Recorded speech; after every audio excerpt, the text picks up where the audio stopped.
दोस्तों आज के वीडियो में हम लोग बात करेंगे नियंत्रण एवं महालेखा परीक्षक, जिसे इंग्लिश में controller and auditor general of India कहते हैं और इसे शॉर्ट फॉर्म कैग होता है। दोस्तों आपने कैग का नाम बार बार सुना होगा और अगर आप कैग का नाम आपने नहीं सुना तो मान लीजिए कि आपने इसे ध्यान नहीं दिया होगा।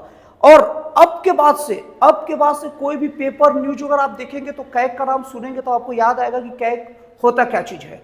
दोस्तों नियंत्रण एवं महालेखा परीक्षक या कैग हमारे देश के सार्वजनिक आय व्यय का प्रहरी होता है। दोस्तों कैग एक ऐसा संस्था होता है, एक ऐसा चीज होता है कि जब भी अगर सरकार किसी चीज के लिए कोई धन आवंटित करती है तो इसकी ये सघन निगरानी रखता है और इसके बाद में अगर कोई घोटाला वगैरह होता है तो ये रिपोर्ट भी करता है ईडी को और ईडी कैग के पास पूछताछ के लिए भी आता है और कैग जो भी संबंधित संस्थाएं हैं, जो नियंत्रण जो महालेखा परीक्षक है, वो सभी को अलग अलग समय में रिपोर्ट भी भेजते रहता है। और दोस्तों कैग एक संवैधानिक संस्था है और दोस्तों कोई भी अगर संवैधानिक संस्था रहेगा तो जरूर संविधान के किसी न किसी अनुच्छेद में उसका उल्लेख होगा। तो दोस्तों कैग का उल्लेख आप अगर जानना है, क्योंकि संवैधानिक संस्था है, तो आप भारतीय संविधान उठाइए और वहां अनुच्छेद 148 से लेकर अनुच्छेद 151 तक चल जाइए, क्योंकि संविधान के अनुच्छेद 148 से 151 के बीच में कैग का पूरा वर्णन है। और संवैधानिक संस्था अगर कोई चीज हो गया तो उसको इधर से उधर करना या टस से मस करना मुश्किल हो जाता है। अब दोस्तों हम लोग इस बात पर चर्चा कर लेते हैं कि नियंत्रण एवं महालेखा परीक्षक की नियुक्ति कौन करता है, कैसे इसकी नियुक्ति होती है। दोस्तों नियंत्रण एवं महालेखा की परीक्षक की नियुक्ति राष्ट्रपति द्वारा की जाती है और दोस्तों इसके अगर वेतन की बात की जाए तो इसे 2.5 लाख पर महीना, मतलब 2,50,000 रुपये पर महीने दिया जाता है और इसका जो वेतन होता है भारत की संचयी निधि पर भारित होता है। और दोस्तों इसके बाद में अगर इनका कार्यकाल देखा जाए तो इनका कार्यकाल 6 साल या 65 वर्ष की उम्र, दोनों में से कोई भी चीज। 6 साल बोलूं तो 6 साल का मतलब यह है कि जिस समय नियंत्रण एवं महालेखा परीक्षक मतलब कैग की नियुक्ति हुई है उस टाइम से लेकर 6 साल, और नहीं तो उनकी उम्र टोटल उम्र 65 साल पूरा होने तक रहता है। और इन दोनों में से जो पहले हो जाए उस वक्त कैग क्या हो जाते हैं, रिटायर हो जाते हैं। जैसे मान लीजिए कि कोई कैग का नियंत्रण एवं महालेखा परीक्षक का उम्र 62 साल है और उस वक्त उनकी नियुक्ति हुआ तो 3 साल बाद 65 साल के हो जाएंगे, मतलब 3 साल बाद ही रिटायर हो जाएंगे, जो मतलब 65 उम्र पहले हो गया। और अगर मान लीजिए नियंत्रण एवं महालेखा परीक्षक की उम्र 55 साल है और उसके बाद में 6 साल बाद मतलब 61 साल की उम्र में रिटायर हो जाएगा, मतलब 6 साल उनका कार्यकाल या उम्र 65 साल जो पहले हो वो उनके बाद पद छूट जाता है।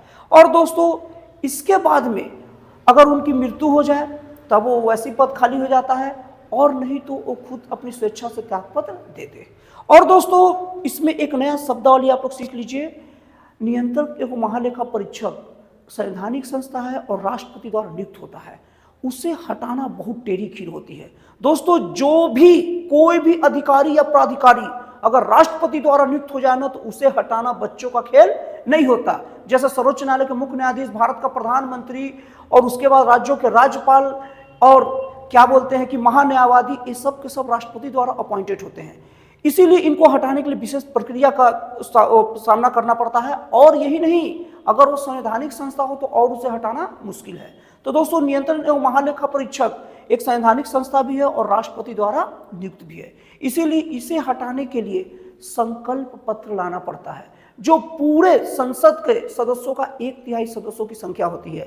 दोस्तों ध्यान रखिएगा, राष्ट्रपति को हटाने के लिए जो प्रक्रिया उसको महाभियोग नाम दिया जाता है और उसी तरह नियंत्रण एवं महालेखा परीक्षक को हटाने के लिए जो प्रक्रिया का क्या नाम है, संकल्प पत्र। तो संकल्प पत्र के माध्यम से भी नियंत्रण महालेखा परीक्षक को हटाया जा सकता है।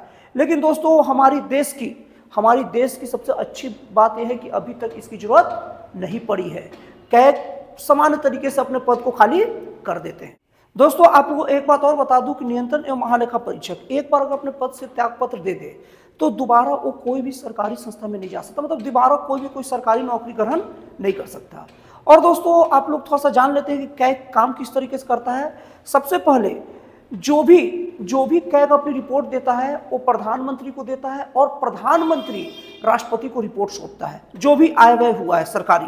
अब राष्ट्रपति क्या करता है, उसे संसद में रखवाता है। अब संसद में रखवाने के बाद में अब लोक लेखा समिति उसकी जांच करती है और उसके बाद उसकी पुनः जांच करती है। इसके बाद में जो भी 19-20 होता है सब के सब कैग देखता है। और दोस्तों राज्यों का लेखा भी वैसे ही है, क्योंकि नियंत्रण एवं महालेखा परीक्षक केंद्र और राज्य दोनों का बराबर लेखा जोखा रखता है।